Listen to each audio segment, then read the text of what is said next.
नमस्कार, मैं सिद्धांत और स्वागत है आपका छत्तीसगढ़ डिबेट में। तो छत्तीसगढ़ विधानसभा में शीतकालीन सत्र का आगाज हो गया है। विधानसभा का कार्यकाल 25वें साल में प्रवेश कर रहा है, इसलिए रजत जयंती वर्ष भी मनाई जा रही है। लिहाजा सदन की कार्यवाही विधायकों और मंत्रियों के स्वागत के बाद शुरू हुई। सदन में सबसे पहले दिवंगतों का उल्लेख किया गया और उनको श्रद्धांजलि दी गई।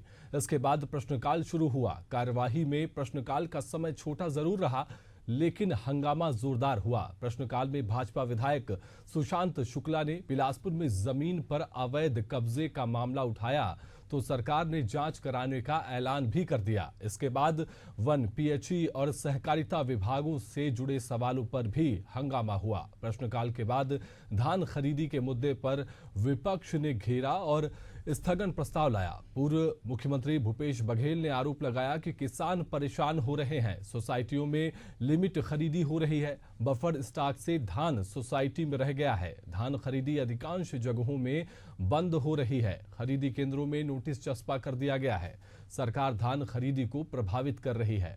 इसके जवाब में खाद्य मंत्री ने कहा कि केंद्र में धान की खरीदी चल रही है, खरीदी के बंद होने की कोई शिकायत नहीं आई है, धान का संग्रहण हो रहा है। अब तक 50 लाख मैट्रिक टन धान खरीदी की गई है। वहीं नेता प्रतिपक्ष ने बारदानों के वजन पर ध्यान आकर्षण लाया तो मंत्री दयालदास ने कहा कि अधिकारियों की टीम ने बारदाने की जांच की है, जिला स्तर पर जांच के आदेश थे, जांच में कुछ नहीं मिला, नमी के कारण बारदाने का वजन बढ़ जाता है। इस पर चर्चा से पहले सुनते हैं कि नेतागण क्या कुछ कह रहे हैं। सरकार ने ग्राह्यता पे चर्चा कराना स्वीकार किया है। इसका अर्थ यह है कि सरकार ने स्वीकार कर लिया है कि अव्यवस्था तो है। और दूसरी बात यह है कि इसकी शुरुआत अब उमेश पटेल ने भी शुरू की और चूंकि लंच ब्रेक हो गया, लंच ब्रेक के बाद इसकी सारी बातें हम लोग रखेंगे। किसान कैसे परेशान हो रहा है, उसके धान के बारदाने के लिए, टोकन के लिए और सोसाइटियों में लिमिट करने के कारण से, धान उठाव नहीं होने के कारण से जो वहाँ ऑपरेटर है उसका हड़ताल होने के बाद, राइस मिलर के हड़ताल होने के बाद बफर स्टॉक से भी 2 गुना 3 गुना धान अभी तक के सोसाइटियों में रखा गया है। तो इसका नुकसान जो हो रहा है, अब धान खरीदी अधिकांश जगहों में बंद होने के कगार में है। बहुत सारी जगहों में तो बंद हो चुका है, कई जिलों में बंद हो चुका है।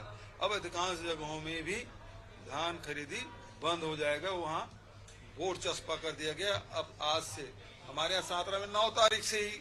और उनका कहना है कि बारदाने का वजन 480 ग्राम है।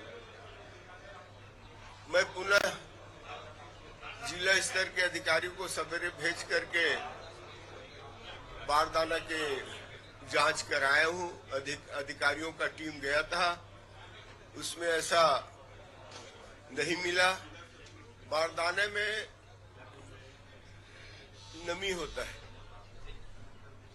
और 22% नमी को जोड़ने से 545 ग्राम वजन आता है। और यही कोलकाता से कमिश्नर के द्वारा बारदाना मंगाए हैं और उसका वजन जो है वहां भी वजन होता है और यहाँ जिला स्तर पे अधिकारियों के द्वारा उसका वजन किया जाता है। हमारे माननीय सदस्य ने प्रश्न लगाया था बिलासपुर जिले के शासकीय भूमि पे कब्जा के संबंध में।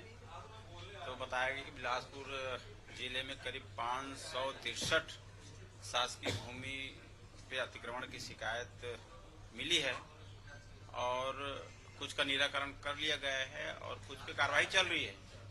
और ये भी हमारे माननीय सदस्य ने बताया कि भाई बिलासपुर जिले के लिंगाडी जैसे 8-10 गांव है जहाँ पे बहुत एक बड़े रकबे पे कब्जा कर लिया गया है और वहाँ पे बिल्डर्स लोग काम कर रहे हैं।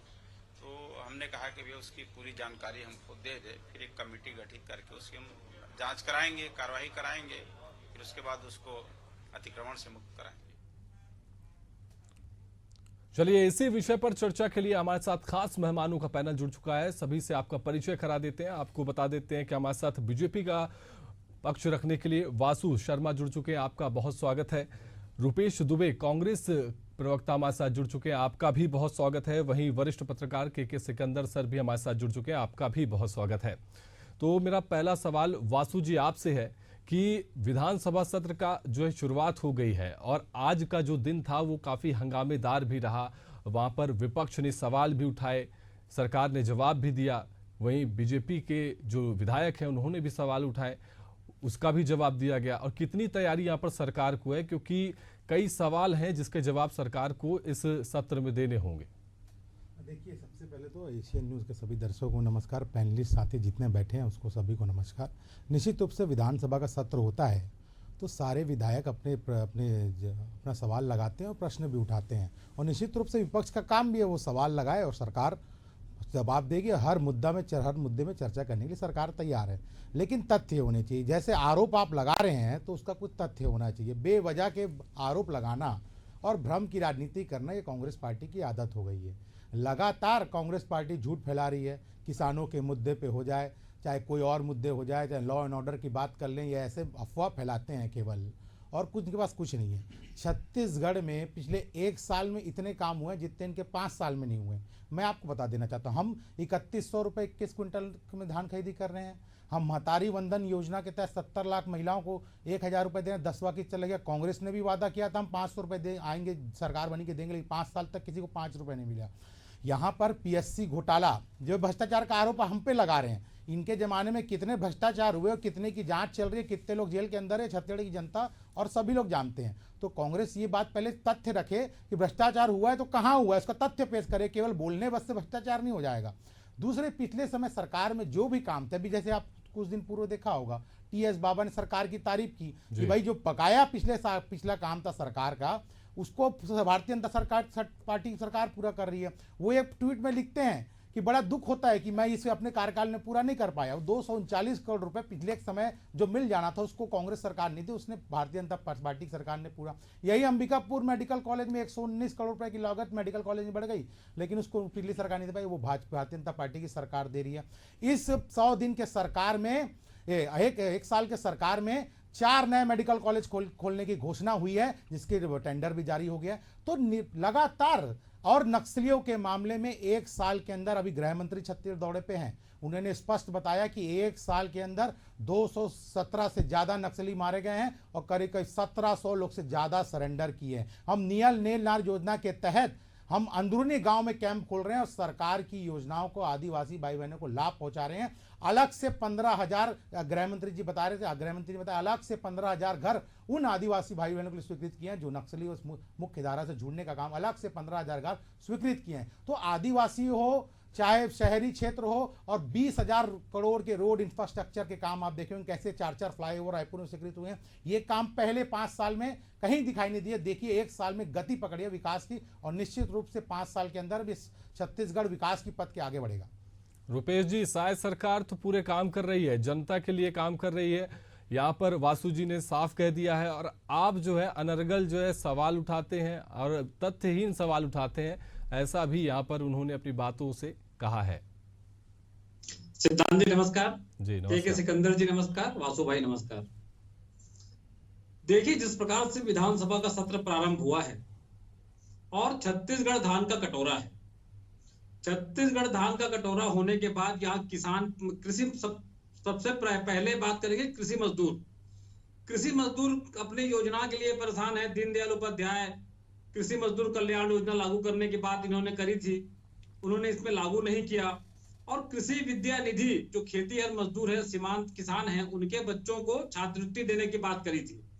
उसके बाद हम आए किसान पे, तो किसान जिस प्रकार से टोकन के लिए परेशान है, नगद काउंटर ढूंढ रहे हैं, नगद भुगतान नहीं हो रहा है, इस प्रकार की परेशानी किसान झेल रहे हैं। उसके बाद अब आएंगे सोसाइटी में, तो सोसाइटी के जो कर्मचारी हड़ताल पे रहे, उनकी मांगे नहीं मानी जा रही है, धान का उठाव नहीं हो पा रहा है, संग्रहण केंद्र में पर्याप्त सुरक्षा का अभाव है। और उसके बाद मिलर, किस प्रकार से मिलर परेशान है, वो उनको धान का उठाव करने पे उनको जो राशि दी जानी है, माने छत्तीसगढ़ सरकार जो धान का कटोरा कहने के लिए छत्तीसगढ़ की धान की संस्कृति रही है, उस पे ही भाजपा की सरकार जिस प्रकार से काम करने में सक्षम है, और निश्चित रूप से कांग्रेस सशक्त विपक्ष की भूमिका का निर्वहन करती है, और जनता के हितों के साथ यदि भाजपा अन्याय करती है, अनदेखी करती है, तो उस पर भी कांग्रेस लगातार प्रहार करेगी। और देखिए विधानसभा सत्र के दौरान जिस प्रकार से अंबिकापुर क्षेत्र के विधायक ने कोरबा जनजातियों के सड़क मार्ग के लिए वन विभाग के द्वारा लापरवाही की जा रही है, उसमें उन्होंने प्रधानमंत्री जी का उल्लेख भी किया, प्रधानमंत्री जी का जिक्र भी किया है। प्रधानमंत्री जी के मंशा के अनुरूप यदि सड़क नहीं बन पाएंगे तो इस प्रकार की योजनाएं जो भाजपा सरकार अनदेखी कर रही है, मोदी की गारंटी के नाम पर छत्तीसगढ़ की आम जनता को लूटा गया है। गृह मंत्री जी आए हैं, गृह मंत्री जी आने के बाद एक टास्क देते हैं कि 2026 तक छत्तीसगढ़ को नक्सल मुक्त कर देंगे। देखिए हम सब चाहते हैं, नक्सली हमलों से सबसे ज्यादा प्रभावित हुआ है तो कांग्रेस हुआ है, कांग्रेस का पूरा एक प्रमुख नेता रहे हैं, उनकी शहादत हुई है। लेकिन जिस प्रकार से बातें करके आज नक्सल क्षेत्र में, बस्तर क्षेत्र में आप अपने संकल्पित मन से काम करने का प्रयास कर रहे हैं, लेकिन छत्तीसगढ़ के मैदानी इलाकों में किस प्रकार की चाकूबाजी, छुरेबाजी, बलात्कार, माने भारतीय न्याय संहिता की समस्त धाराओं के अपराध हो रहे हैं। और तो और पुलिस की वर्दी जिसका हम सब सम्मान करते हैं, उसकी विश्वसनीयता पर भी प्रश्न चिन्ह लग गई है। ये भाजपा सरकार की निष्क्रियता का प्रमाण है। तो रुपेश जी, आप कह रहे हैं नक्सलियों से सबसे ज्यादा प्रभावित कांग्रेस पार्टी रही है, पर जब भाजपा के शासन में जब कार्रवाई होती है तो नक्सली जब मारे जाते हैं तो आप ही सवाल उठाते हैं और आप ही बोल रहे हैं कि हम ज्यादा प्रभावित हैं। तो दोनों मिलकर के आए, दोनों इस कार्रवाई का समर्थन करें। भाजपा तो कार्रवाई कर रही है, कांग्रेस जो है समर्थन करना चाहिए और उस पर सवाल नहीं उठाने चाहिए, और आप तो सवाल उठाते हैं। कांग्रेस सवाल तब उठाती है, देखिए जिस प्रकार से नक्सलियों के द्वारा मार गिराने की बात की थी, 15 वर्ष के भाजपा के कार्यकाल में 700 से अधिक नक्सली बता करके आदिवासियों को जेल में डालने का काम किया था। कांग्रेस सरकार ने जस्टिस पटनायक की कमेटी बनाई और वो जो निरीह आदिवासी जेल के अंदर थे उनको निर्दोष बताया गया, उसके बाद उनकी जेल से रिहाई हुई। जिस प्रकार से ग्रामीणों ने कहा, कांग्रेस ग्रामीणों की बातें करती है, ग्रामीण जनता जो परेशान रही, पीड़ित रही, वासु जी, कैसे पहचान करेंगे कौन नक्सली है, कैसे पहचान करेंगे कौन नक्सली है और कैसे कार्रवाई करेंगे, ये प्रश्न उठा रहे हैं रुपेश। भाजपा को पूरी पारदर्शिता के साथ स्पष्ट करना चाहिए कि कौन आदिवासी है और कौन नक्सली है। लेकिन आप आदिवासियों को मार करके भी नक्सलियों को मार गिराने की थोथी वाहवाही लूटेंगे तो निश्चित रूप से बात उठेगी, और निश्चित रूप से कांग्रेस उस बात को प्रमुखता से करी। आज तक भाजपा के लोग, चलिए रुपेश जी, आपके सवालों का जवाब ले लेते हैं, आपके सवालों का जवाब ले लेते हैं। कांग्रेस के साथ दिक्कत है, अब ये कह रहे थे हम सबसे ज्यादा नक्सलियों से पीड़ित रहे हैं, तो आप साथ खड़े हो। ये एक साल में जो कार्रवाई हुई है छत्तीसगढ़ के इतिहास में कभी इससे बड़ी कार्रवाई छत्तीसगढ़ के अंदर एक साल के अंदर नहीं हुई है। इतने ज़्यादा कैंप खोलने का काम आज स्वयं देश के गृह मंत्री खुद नक्सली कोरगांव हिडमा के गांव में पहुंच के लोगों के, आदिवासियों से मिलते हैं, उनके पर विश्वास जीतते हैं आदिवासियों का कि सरकार आपके साथ 24 घंटा खड़ी है, सरकार से आपको जो मदद चाहिए हम देने को तैयार है। तो दिल जीतने का काम देश के गृह मंत्री करते हैं। एक तरफ आप झूठी बयानबाजी करके बकते हैं। इनकी सरकार में कुछ समय पहले एक कांकेर के आगे जो एनकाउंटर हुआ था नक्सलियों का, 20-30 नक्सली मारे गए थे, उसमें ये कुछ लोगों का प्रेस करने के नाम लिए थे। और आश्चर्यचकित बात यह है, मैं नाम तो याद नहीं आ रहा है, लेकिन 2021-22 में जो नक्सली वहां मारे गए थे, 2021-22 में कांग्रेस की सरकार थी, उनके खिलाफ अपराध दर्ज करने वाली खुद कांग्रेस है। जब आपने अपराध दर्ज किया, उनके ऊपर अपराध दर्ज किया, आज उनका नक्सली मारे गए, तो आप उनको शहीद बताते हैं और दूसरा बोलते हैं कि भाई आप आदिवासियों की हत्या करें। तो आपने एफआईआर दर्ज क्यों किया था? 302 हाफ 307 हाफ मर्डर के धारा में आपने अपराध लूटपाट के अपराध दर्ज किया था, उसके बाद आप मुकर जाते हैं। देखिए ये नक्सली जो है समस्या सबके लिए है। हम चाहते हैं कांग्रेस को भी ध्यान दे, बस्तर से नक्सली मुक्त करना है, क्योंकि आदिवासी भाई बहने परेशान है। इसका बीड़ा उठाया माननीय गृह मंत्री और माननीय विष्णुदेव साय सरकार ने, तो इसको आप साथ दीजिए। अगर अच्छा काम हो रहा है तो तारीफ कीजिए ना, कि क्यों नहीं करते। इसमें भी राजनीति करती है कांग्रेस पार्टी। चलिए सिकंदर जी कैसे देखें, क्योंकि यहाँ पर जो सवाल हैं, कई सवाल उठाए गए हैं। 420 जो तारांकित प्रश्न यहाँ पर सदन के समक्ष रखे गए हैं, जिसमें 57 याचिकाओं की सूचना और 4 जो है संशोधित विधेयक भी पेश किए जाएंगे सदन में। किस तरह से अगर इसी तरीके से सदन चलता रहेगा, जैसा आज पहला दिन था हंगामेदार, वैसे ही जो बचे के 4 दिन है, अगर वो भी ऐसे चलते रहेंगे तब तो बड़ी मुश्किल हो जाएगी।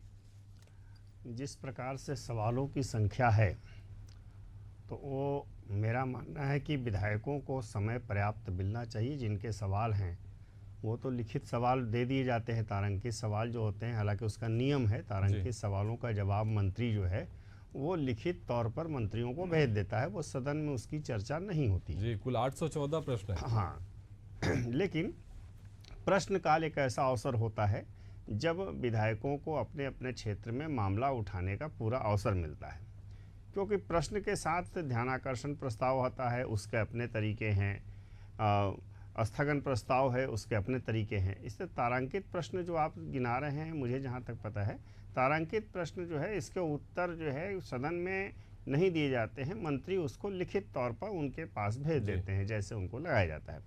मूल विषय ये है कि प्रश्नकाल चलना चाहिए और प्रश्नकाल में सभी विधायकों को अपने अपने क्षेत्र की बातों को उठाने का, विकास के मुद्दों को उठाने का, सरकार की कमियों को बताने का ये अवसर होता है।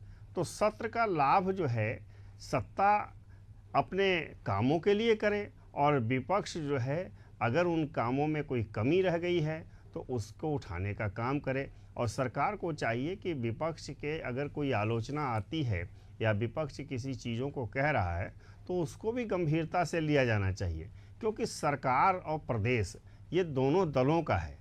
राजनीति होती रहेगी, मंच है उसके लिए, राजनीतिक मंच की, लेकिन सदन जो है सदन चले और सदन के अंदर सार्थक बहस हो, यही महत्वपूर्ण है। क्योंकि सदन बहस की जगह है, चर्चा की जगह है, विचार विमर्श की जगह है और नीति निर्धारण की जगह है। तो सदन चले, अच्छी बात है। आज भले ही थोड़े कम समय के लिए प्रश्नकाल चला या उसके बाद जो है धान के मुद्दे पर कांग्रेस ने घेरने का प्रयास किया, पूर्व मुख्यमंत्री, उसे कैसे पूरा किया जाए, लक्ष्य को कैसे प्राप्त किया जाए, क्योंकि धान का कटोरा है, किसानों की हित है और किसान का हित जो है महत्वपूर्ण है, क्योंकि हमारे यहाँ आय का बड़ा साधन है। तो इन बातों का ध्यान रखना बहुत जरूरी है। जी बिल्कुल। और ये जो विषय है लगातार चलता रहेगा और सदन की जो कार्रवाई है वो भी चलती रहेगी, देखना होगा। फिलहाल आप तीनों का शुक्रिया इस बहस पर चर्चा करने के लिए, इस चर्चा को सार्थक बनाने के लिए। फिलहाल आप तीनों का शुक्रिया और देखना होगा कि जो 4 दिन बाकी के बचे हुए हैं उसमें विधानसभा का सत्र किस तरह से चलता है, कितने प्रश्नों के जवाब मिलते हैं, क्या हंगामेदार जो बचे 4 दिन हैं वह भी रहते हैं। फिलहाल इस डिबेट में इतना ही। आप देखते रहिए एशियन न्यूज। नमस्कार।